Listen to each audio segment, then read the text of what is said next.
पालक्काड शहर के व्यस्त मध्य भाग में स्टेडियम बस स्टैंड के पास मार्ट नामक सुपरमार्केट में ओणम के एक शाम को एक अविस्मरणीय घटना घटी।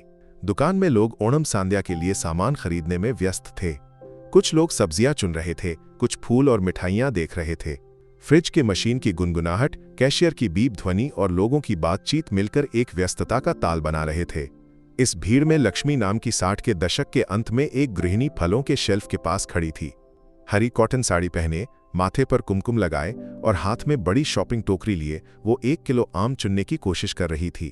आजकल के आमों में स्वाद नहीं, पहले जैसे। वो अधीरता से बड़बड़ा रही थी। तभी इब्राहिम नाम का 25 वर्षीय युवक एक टोकरी फल लेने के लिए वहां आया। कॉलेज छात्र इब्राहिम नीली शर्ट और जीन्स पहने, एक हाथ में फोन पर मैसेज भेजते हुए और दूसरे में छोटी टोकरी पकड़े खड़ा था।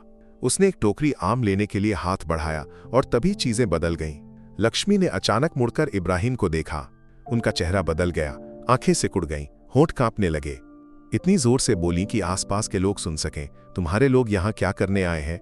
यहाँ जगह नहीं है। इब्राहिम एक पल के लिए स्तब्ध रह गया। उसका हाथ फोन पर रुक गया, चेहरा प्रश्नवाचक सा हो गया। लक्ष्मी ने और सख्त स्वर में कहा, तुम पाकिस्तान क्यों नहीं चले जाते? वहीं तुम्हारी जगह है। दुकान में एक पल के लिए सन्नाटा छा गया। लोगों ने ट्रॉली रोक दी, कुछ हैरानी से देखने लगे, कुछ शर्मिंदगी में मुंह फेर लिया। एक युवती अपने बच्चे को गोद में उठाकर तेजी से चली गई। कैशियर की लड़की शीना ने सिर उठाकर देखा कि क्या हो रहा है। सब्जी शेल्फ के पास खड़ा एक मध्यम आयु का व्यक्ति इब्राहिम को उत्सुकता से देख रहा था, ये जानने के लिए कि वो क्या करेगा। हवा भारी हो गई, सभी ने सांस रोक ली। इब्राहिम के चेहरे पर पहले आघात दिखा, आंखें सिकुड़ी। एक पल लगा कि वो कुछ कहने वाला है, लेकिन रुक गया। उसने गहरी सांस ली और उसका चेहरा शांत हो गया। लक्ष्मी आम का पैकेट कसकर पकड़े, पीछे हटने के मूड में नहीं थी। उनके चेहरे पर चुनौती का भाव था। इब्राहिम एक पल रुका, टोकरी का हैंडल कसकर पकड़ा। आसपास की नजरें उसे चुभ रही थीं। लक्ष्मी के शब्द हवा में लटक रहे थे, जैसे कोई दुर्गंध। उसने शांतिपूर्वक उनकी ओर देखा, आंखों में विचारों की गहराई थी। वो गुस्सा कर सकता था, दुकान से चला जा सकता था, लेकिन उसने ऐसा नहीं किया। एक लंबी सांस के बाद उसने टोकरी दूसरे हाथ में ली और सीधा खड़ा हो गया, जैसे उसमें एक ताकत हो। शांत लेकिन दृढ़ स्वर में उसने कहा, आंटी, क्या आपको अपने शब्दों का मतलब समझ में आया? उसकी आवाज में आरोप नहीं, बल्कि एक सवाल था, जैसे उन्हें सोचने का मौका दे रहा हो। लेकिन लक्ष्मी पीछे नहीं हटी और सख्ती से बोली, मैंने जो कहा वो सही है। ये मेरा देश है, तुम्हारे लोगों की यहां जरूरत नहीं। दुकान में जैसे एक झटके की आवाज गूंजी। एक युवती ब्रेड शेल्फ के पास खड़ी जोर से सांस खींचने लगी। कुछ लोग बड़बड़ाए, लेकिन इब्राहिम शांत रहा। वो एक पल और खड़ा रहा, यह जानते हुए कि सभी की नजरें उस पर हैं। फिर टोकरी नीचे रखकर शांत लेकिन दृढ़ स्वर में बोला, आपने कहा कि मेरी यहां जरूरत नहीं, तो मैं आपको अपने परिवार की कहानी बताता हूं। सबने सांस रोक ली।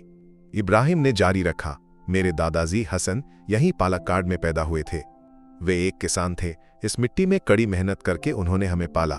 मेरे पिता रशीद एक ऑटो ड्राइवर हैं। इस शहर की सड़कों पर आप जैसे लोगों के लिए दिन रात दौड़ते हैं।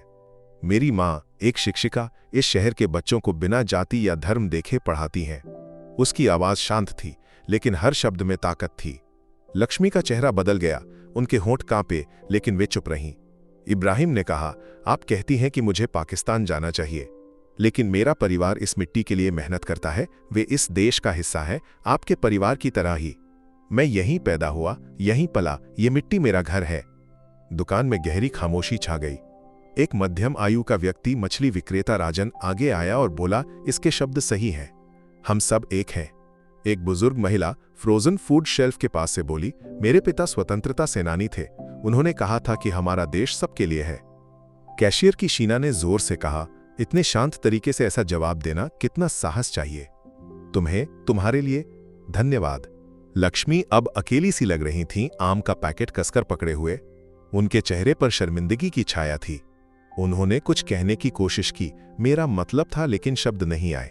इब्राहिम ने शांत लेकिन दयापूर्वक कहा, आंटी, मतलब मायने नहीं रखता, शब्दों ने क्या असर डाला, ये मायने रखता है। शब्दों में ताकत होती है, उन्हें सावधानी से इस्तेमाल करना चाहिए। एक व्यक्ति मांस शेल्फ से ने ताली बजाई, फिर और लोगों ने भी ऐसा किया और ये तालियों की गड़गड़ाहट में बदल गया। वे इब्राहिम के शब्दों के लिए नहीं, उसके साहस और शांति के लिए ताली बजा रहे थे। लक्ष्मी ने एक पल आसपास देखा, चेहरा पीला पड़ा और फिर ट्रॉली धकेलते हुए धीरे धीरे बाहर चली गई। कुछ लोग इब्राहिम को बधाई देने आए। एक महिला ने उसके कंधे पर हाथ रखकर कहा, तुम्हारे शब्दों ने हमें सोचने पर मजबूर किया, धन्यवाद। इब्राहिम ने हल्के से मुस्कुराकर कहा, इसमें जीत हार नहीं, बस सच बोलना है, बस इतना ही। लोग धीरे धीरे तितर बितर हुए, दुकान में शांति छा गई। इब्राहिम ने अपनी खरीदारी जारी रखी, लेकिन उसके मन में वो पल विचार बनकर रहा। कैशियर पर पहुंचने पर शीना ने मुस्कुराते हुए कहा, तुम्हारे शब्दों ने सब कुछ छुआ।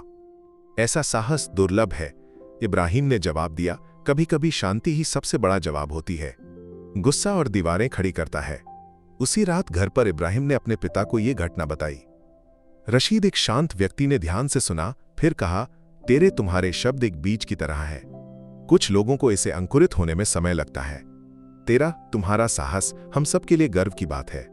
उसी समय लक्ष्मी घर पर अकेले बैठी इब्राहिम के शब्दों को याद कर रही थीं। उनके मन में पहली बार एक संदेह अंकुरित हुआ।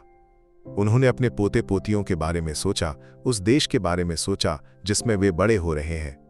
दिन बीतने पर यह कहानी पालक्काड़ की गलियों में फैल गई। इब्राहिम का साहस और शांति लोगों के लिए एक सबक बन गया। लक्ष्मी ने धीरे धीरे अपनी सोच बदलना शुरू किया। वे चाहती थीं कि अगर इब्राहिम से फिर मुलाकात हो तो माफी मांग लें। ये कहानी हमें शब्दों की ताकत और भेदभाव का साहस के साथ सामना करने की जरूरत को याद दिलाती है। आइए मिलकर ऐसी कहानियां साझा करें और एक बेहतर बदलाव लाएं, है ना?